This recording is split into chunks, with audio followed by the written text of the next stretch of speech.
નમસ્કાર દર્શક મિત્રો, આપ જોઈ રહ્યા છો સાબરકાંઠા ટુડે ન્યૂઝ। તો જોઈએ આજના મહત્વના સમાચાર વિગતવાર। સાબરકાંઠામાં શિક્ષક બન્યો હેવાન। 10મા ધોરણની સગીરાને ગેસ્ટ હાઉસમાં લઈ જઈ આચર્યું દુષ્કર્મ।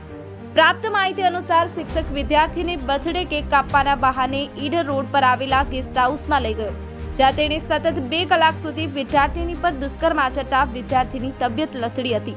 ત્યારબાદ શિક્ષક વિદ્યાર્થીનીને સિવિલ હોસ્પિટલ ખાતે મૂકી અને નાસી છૂટ્યો હતો। આ સમગ્ર મામલે હિંમતનગર ગ્રામ્ય પોલીસે ફરિયાદ નોંધી કાયદેસરની કાર્યવાહી હાથ ધરી આરોપી શિક્ષકને ઝડપી પાડવાના ચક્રો ગતિમાન કર્યા હતા। ત્યારે ઘટનાના ગણતરીના કલાકમાં હિંમતનગર ગ્રામ્ય રૂરલ પીઆઈ હેરફા અને પોલીસ સ્ટાફ દ્વારા આરોપીને ઝડપી પાડવામાં મોટી સફળતા મળી હતી। આરોપી શિક્ષકને ઝડપી પાડી આરોપીનું પાનપુર પાટિયા વિસ્તારમાં વરઘોડું કાઢ્યું હતું।